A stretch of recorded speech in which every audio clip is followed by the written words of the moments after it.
ada peribahasa ya, kenal maka tak sayang ya.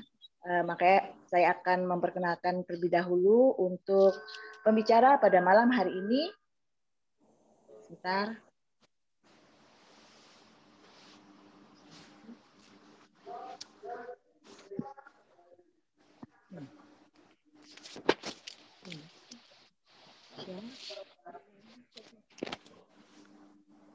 Oke. Nah, ini.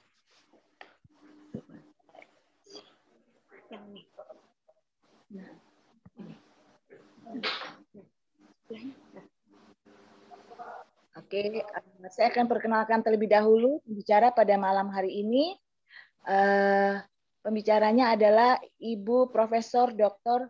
Mareike Wage Tairas, MA.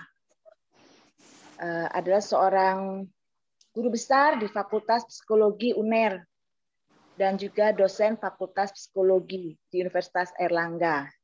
Selain itu, beliau juga adalah dosen Seminari Teologia Baptis Indonesia Semarang dan seorang istri Gembala Sidang Gereja Baptis Indonesia Immanuel, Jalan Zimerto nomor 2A Surabaya. Beliau juga adalah Ketua Wanita Baptis Gabungan Gereja Baptis Indonesia. Nah, saya mau cerita sedikit ya. Waktu saya menghubungi Ibu Mareike ini, ada beberapa kali saya menghubungi via WA ya. Luar biasa, karena waktu saya WA itu, Ibu langsung bales. Bu Mareike langsung bales, saya sedang Zoom dengan Ketua WBI se-Indonesia. Padahal itu udah malam ya, saya masih lagi join Zoom. Oke Bu, saya bilang saya tunggu. Kemudian kita sempat berbicara untuk mengenai acara hari ini ya. Beberapa hari kemudian, karena saya menanyakan mengenai PPT, saya menghubungi Ibu lagi. Ibu sedang ikut rapat Gereja Baptis Indonesia Immanuel mengenai perubahan ADART, nggak salah itu. Padahal waktu itu saya baru selesai nonton drakor, tapi Ibu Mareike masih melayani masih ikut Zoom meeting mengenai rapat ADART ya. Luar biasa. Kita mau ambil teladan dari Ibu ini. Oleh sebab itu saya persilakan untuk Bu Mareike untuk memulai renungan pada malam ini. Silakan Bu. Shalom, Bapak Ibu yang dikasihi dan diberkati Tuhan. Saya bersyukur untuk kesempatan ini.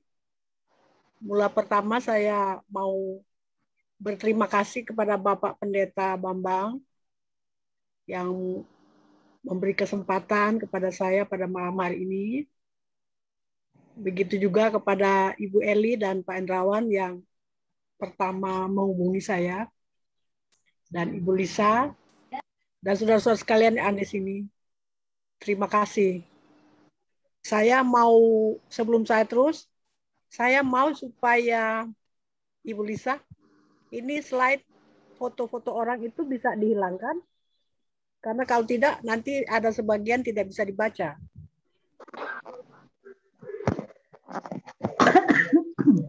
Bagaimana?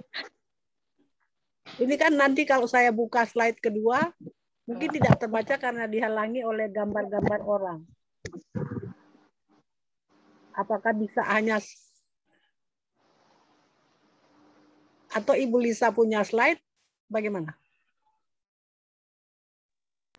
Tapi slide-nya terang kok. Bisa yang... Bentar Bu. Share screen Bu, karena katanya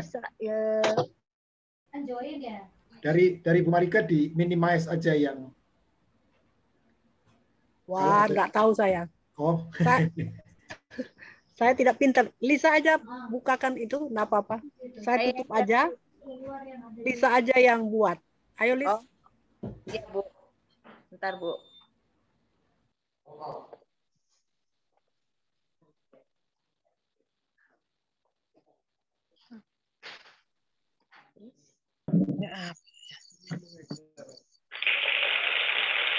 Minta maaf saya tidak pintar dengan elektronik ini. Jadi saya berterima kasih kepada Bapak Pendeta dan Pak Endrawan bersama Ibu Eli dan Ibu Lisa dan saudara-saudara sekalian yang hadir untuk kesempatan kepercayaan yang diberikan kepada saya malam hari ini. Nah, setelah bercakap-cakap, saya berpikir banyak wanita ya yang hadir, oleh karena itu saya tendensi untuk melakukan presentasi orientation wanita. Ada banyak bunga Pak Pendeta, jangan heran. Jadi dengan tema Ester Pahlawan Iman. Nah, Ester Pahlawan itu saya ambil dari Ester banyak pasal 3 dan 4 dan 8, tadi tidak semua ayat. Tapi ayat yang utama yang akan kita pakai malam hari ini adalah pasal 4 ayat 15, 17, 8, dan 7. Itu 3 ayat yang penting yang akan menjadi pokok pembicaraan pada malam hari ini. Oke, slide, next slide please.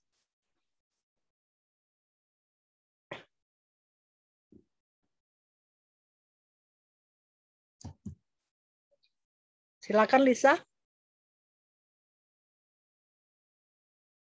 Sebentar Bu, ini kok jadi nggak bisa.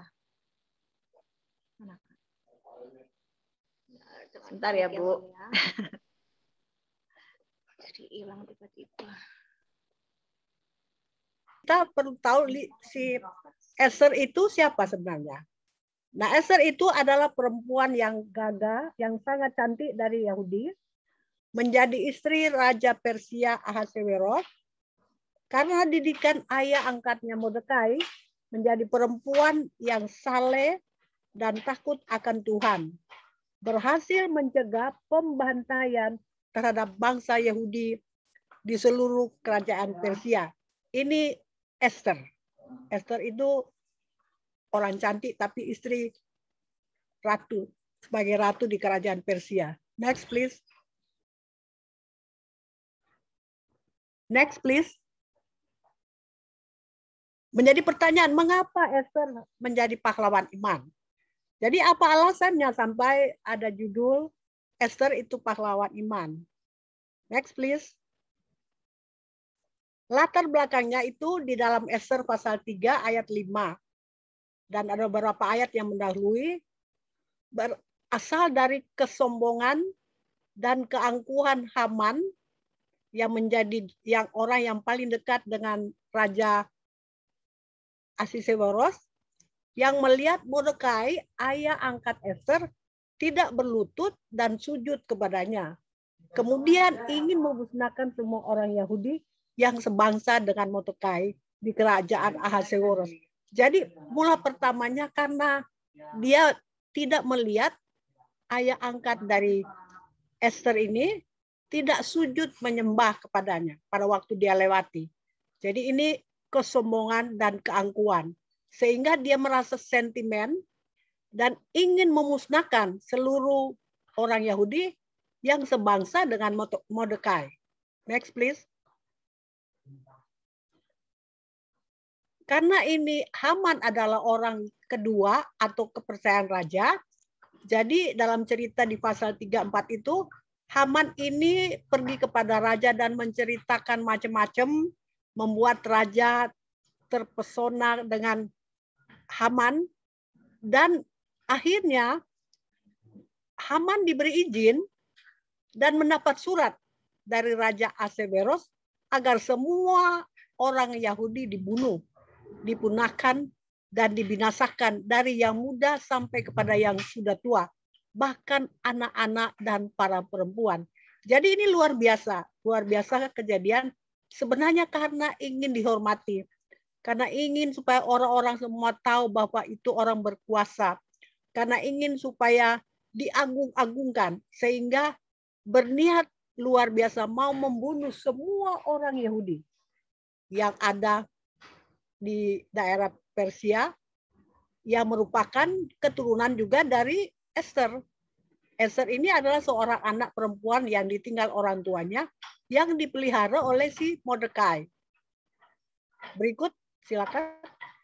Next, please. Nah, setelah Mordekai mendengar akan keadaan, keputusan, mengetahui apa yang direncanakan oleh Haman, Mordekai berusaha berupaya memberitahu Esther tentang isi surat dari Raja Ahasveros agar semua orang Yahudi dibunuh, dipunahkan, dan dibinasakan dari kerajaan Persia. Mendengar berita itu, maka Esther menyuruh menyampaikan jawabannya kepada Mordekai. Jadi pada waktu Esther mendengar pengeluhan dari Mordekai, kalau kita baca di dalam 3 dan 4 itu, Mordekai itu berkabung. Dia mengoyakkan pakaiannya dan berjalan-jalan untuk memberitahu bagaimana susahnya, bagaimana gelisahnya karena kejadian yang akan ditimpa kepada orang Yahudi. Setelah Esther mendengar dan mengetahui, Esther tidak bicara banyak. Coba Bapak Ibu bayangkan aja, dia bicara bagaimana? Jawabnya kepada Mordekai. Jadi pada waktu Mordekai datang, suruhan Mordekai datang kepada Esther, jawabnya apa? Yaitu bahwa hendaknya Mordekai pergi lalu mengumpulkan semua orang Yahudi yang terdapat di Susan agar mereka semua berpuasa untuk dirinya. Jadi dia tidak bicara soal keduniawian, bikin tentara melawan apa, tidak. Dia bicara, dia mengusulkan kepada ayah angkatnya lewat pesuruhnya supaya pergi mengumpulkan semua orang Yahudi yang terdapat di Susan agar mereka semua berpuasa untuk dirinya. Mari kita lihat firman Tuhan yang akan kita pakai pada malam hari ini. Next please.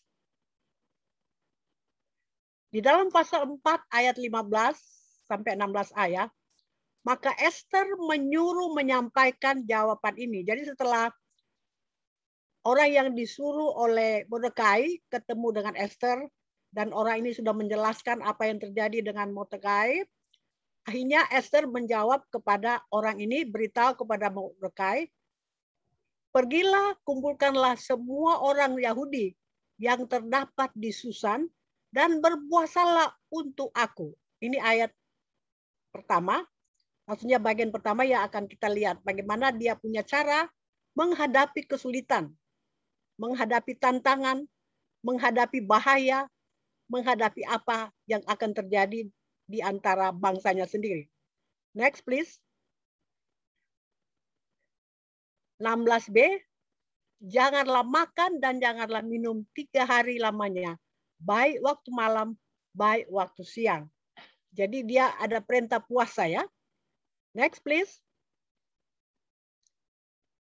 16c berkata, aku serta dayang-dayangku pun akan berpuasa demikian.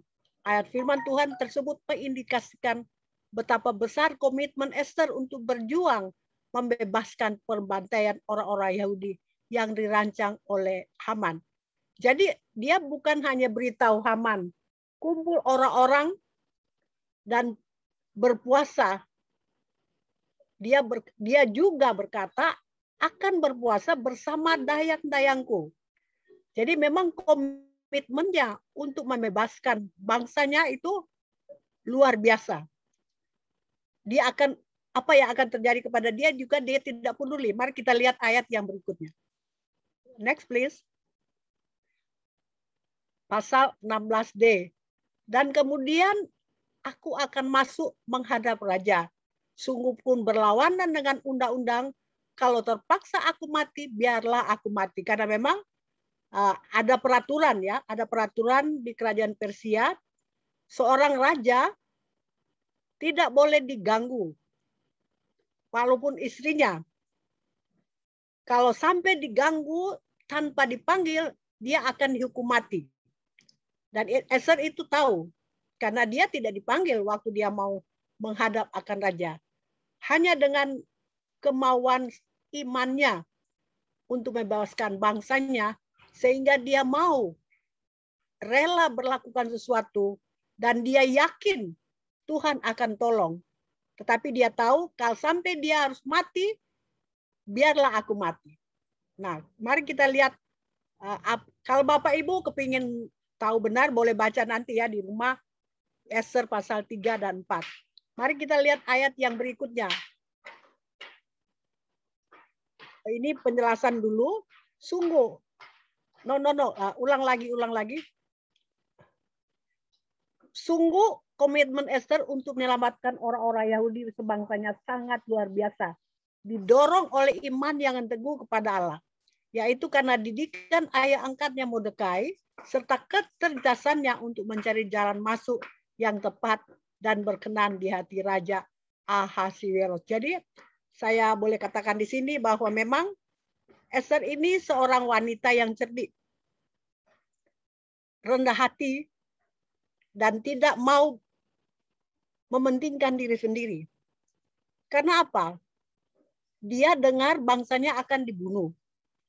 Dan dia tahu dia juga akan dibunuh. Tapi dia tahu juga peraturan tidak boleh masuk menghadap raja kalau dia tidak dipanggil.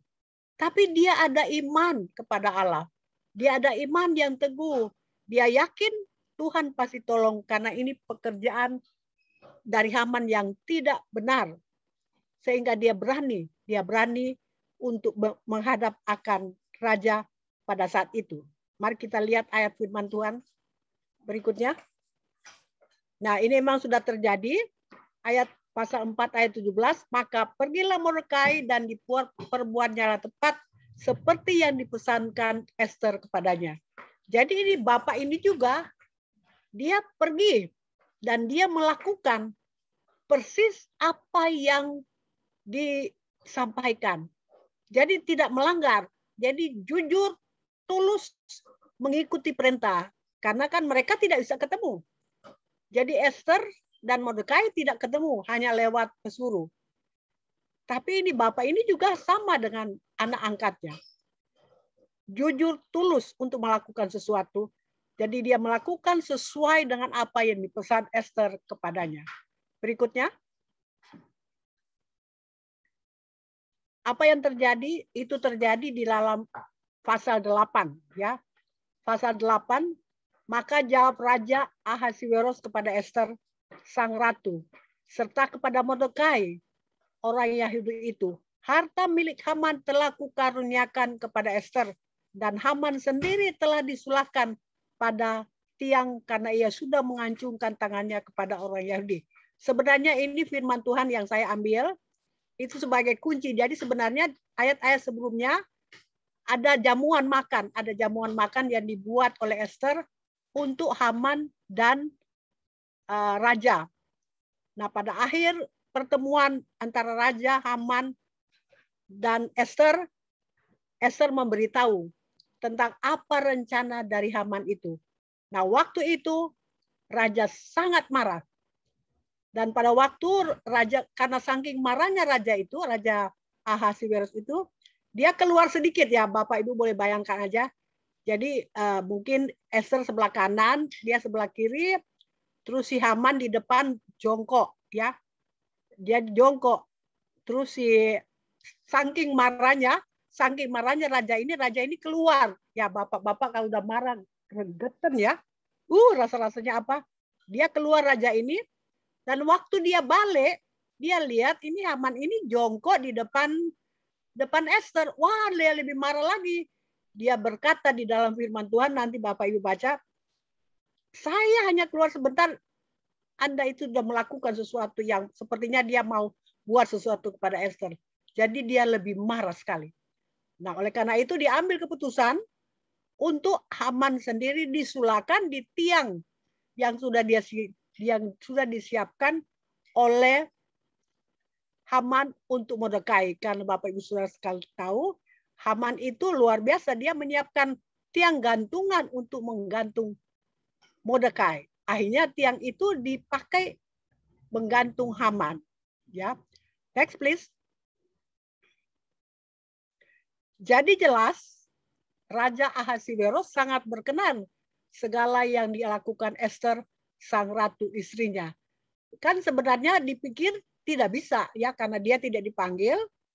Tapi ternyata dengan yakin kepada Tuhan, dengan pimpinan Tuhan, Esther berani mengambil keputusan untuk pergi menghadap raja. Akhirnya raja menerima dan Haman dihukum.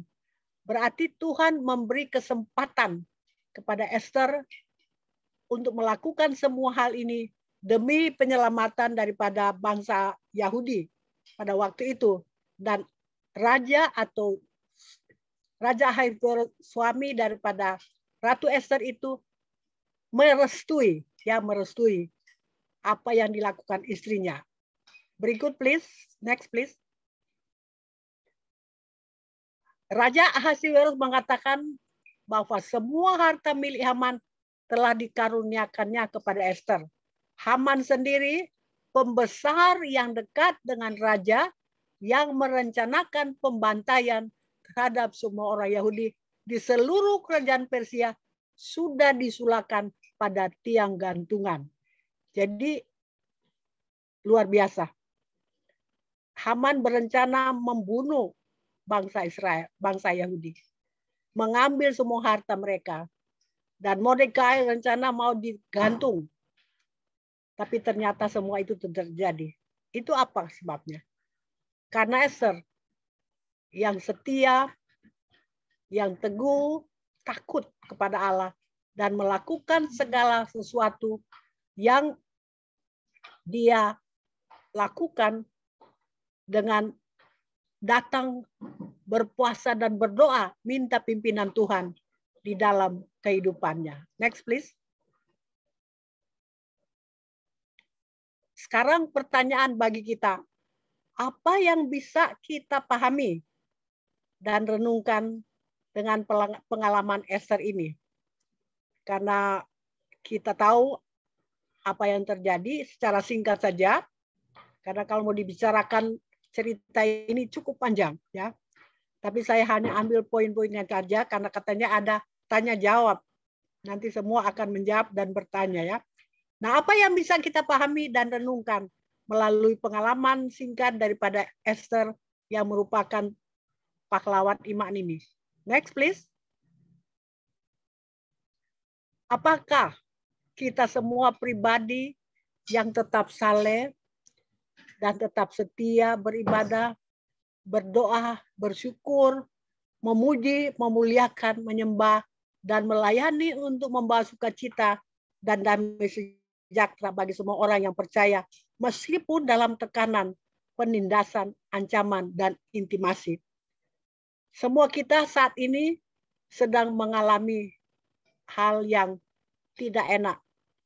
Kalau saya sudah 1 tahun terakhir saya sebentar keluar itu dari April tahun, waktu saya hari ulang tahun, tanggal 20 Maret 2020, saya keluar dari rumah, maksudnya pergi. Sering pergi, tapi sudah itu bulan April tidak lagi. Sampai sekarang ini. Kalau mau keluar, anak saya sudah tahu, Diana itu kan dokter, wah marah. Dan memang saya takut juga. Jadi saya di rumah dari bulan Maret, April 2020 sampai hari ini. Banyak hal yang terjadi kalau mau cerita panjang. Ya merasa jengkel, merasa marah, merasa kecewa, tertekan, terbatas tidak boleh keluar rumah. Kalau orang datang di rumah tidak boleh ketemu, hanya boleh di depan saja. Tetapi saya bersyukur karena apa? Saya ada Tuhan Yesus. Jadi ancaman yang terjadi saat pandemi ini, saya selalu berdoa menyerahkan kepada Tuhan tiap hari. Dengan keadaan seperti ini kami ya biasa ya, selalu kita serahkan kepada Tuhan. Tapi kita harus tetap setia. Nah ini Bapak Ibu bacain kalimat ini, silakan menjawab sendiri. Tidak usah jawab kepada saya, jawab kepada Tuhan. Ya, supaya kita bisa melewati masa pandemi. Ada banyak hal pastilah.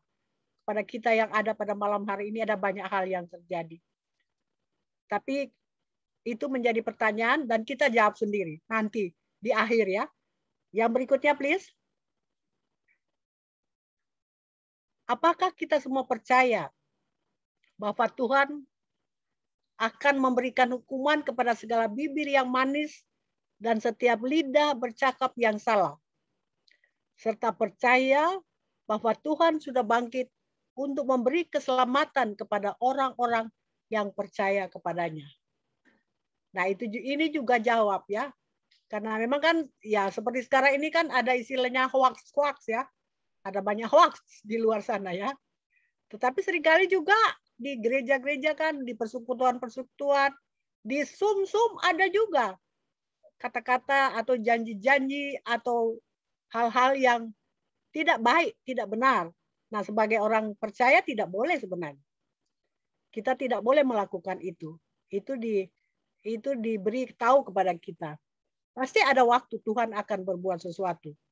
Tetapi kita harus percaya juga bahwa Tuhan sudah bangkit untuk memberi keselamatan kepada kita orang-orang percaya. Jadi kalau kita percaya akan kebangkitan, berarti kita sudah diberi keselamatan. Asal kita yakin bahwa memang Tuhan itu ada. Next please. Yang ketiga, kita percaya bahwa janji Tuhan adalah janji yang murni, serta percaya bahwa Tuhan akan menepati janjinya dan senantiasa akan melindungi, menjaga, memelihara kita. Nah, ini personal pengalaman pribadi dengan Tuhan. Karena kalau kita menghadap biasanya manusia, kalau mengalami kesulitan, selalu bertanya, apakah Tuhan betul menolong? Apakah janji Tuhan itu akan terjadi? Terus apakah Tuhan akan menepati? Dan juga apakah Tuhan melindungi, menjaga, memelihara? Ini pertanyaan-pertanyaan yang muncul di dalam kehidupan orang-orang percaya. Karena memang kalau kita hidup di dunia ini, pasti ada banyak hal yang terjadi yang seringkali membawa kita bertanya, apakah benar janji Tuhan itu? Apakah benar Tuhan akan menepati? Apakah benar Tuhan akan melindungi? Apakah benar Tuhan menjaga dan memelihara?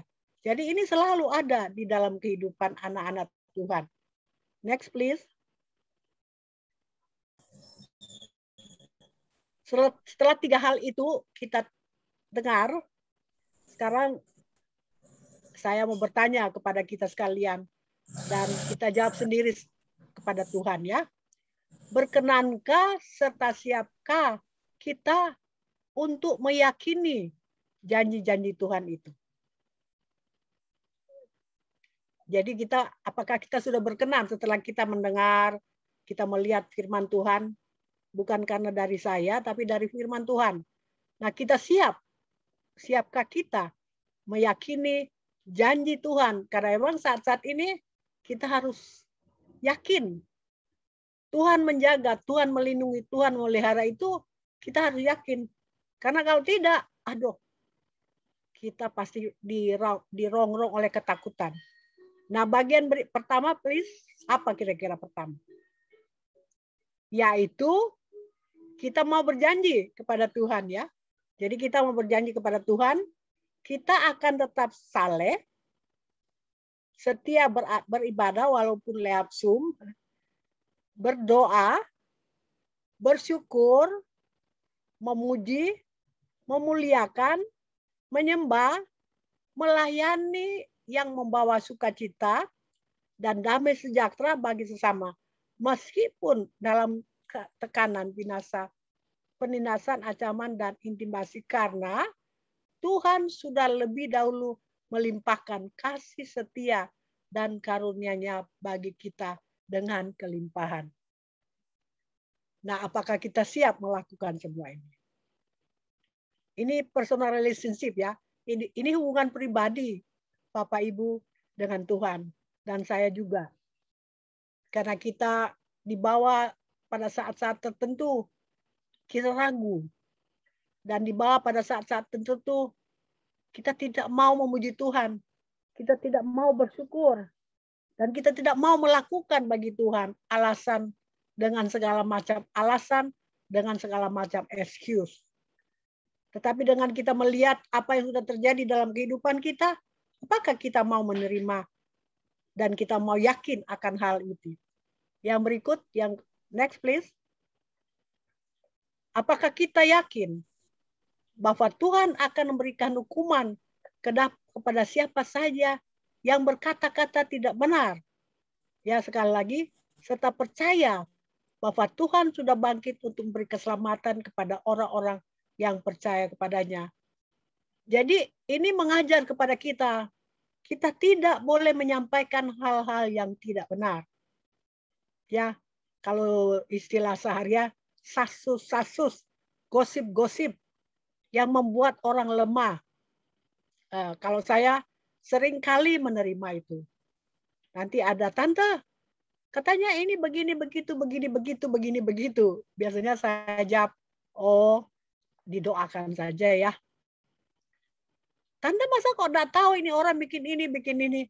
Saya bilang, wah, saya ini kan bukan maha tahu. Walaupun memang mungkin saya berdosa ya. Saya tahu masalah itu, tapi kan masa saya mau cerita-cerita orang, sudah janji tidak boleh dipercakapkan. Makanya tidak boleh dipercakapkan, ya berarti saya enggak cakap. Kalau dengan pendeta juga, suami saya orang terdekat, kalau ada jemaat yang beritahu saya sesuatu, lebih-lebih kalau wanita-wanita, tante atau ibu, ini loh begini, tapi jangan bilang pendeta ya. Loh saya enggak bilang. Kalau pendeta tanya siapa dia, kenapa dia? Saya bilang enggak apa-apa, kamu enggak usah tahu ya. Jadi apa yang kita ungkapkan itu yang kita lakukan. Karena kita nanti akan ada.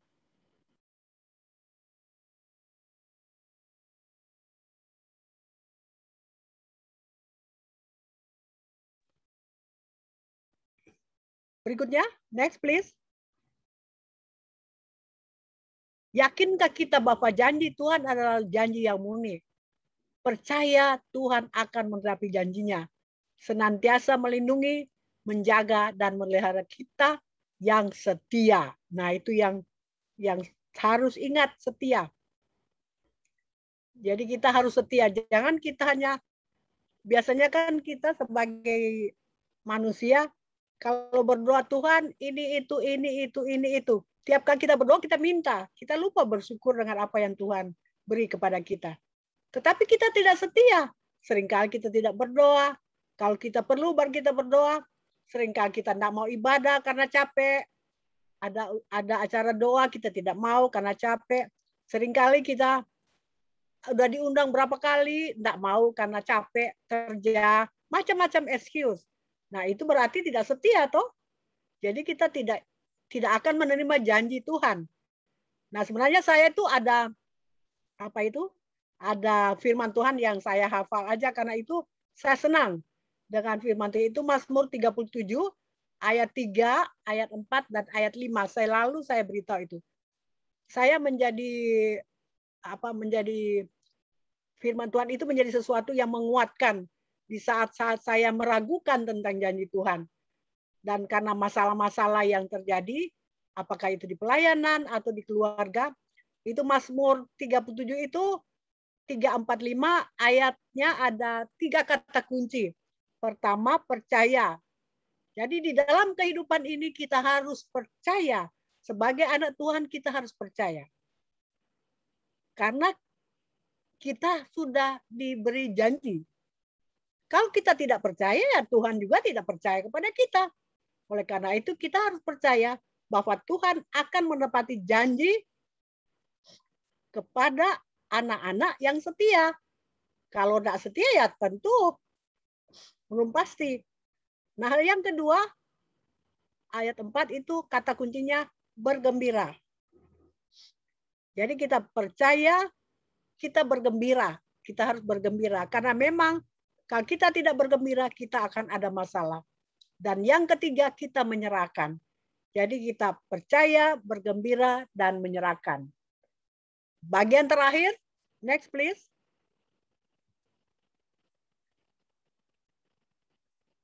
Ini pertanyaan kepada kita semua. Siapkah kita menjadi pahlawan iman untuk diri sendiri, untuk suami, atau untuk istri, anak-anak, saudara-saudara, tetangga-tetangga, masyarakat pada umumnya. Ini janji saudara, Bapak Ibu, setelah mendengar riwayat singkat dari kehidupan Esther yang menjadi pahlawan iman. Mari kita berdoa. Bapa dalam surga, terima kasih Tuhan untuk firman Tuhan yang sederhana ini. Kiranya Tuhan tolong supaya kami semua akan menjadi pahlawan iman di dalam kehidupan pribadi, keluarga, saudara-saudara, tetangga, dan di mana saja kami berada. Sulit untuk kami lakukan Tuhan. Tetapi kami bisa lakukan jika kami memang sungguh mencintai Engkau.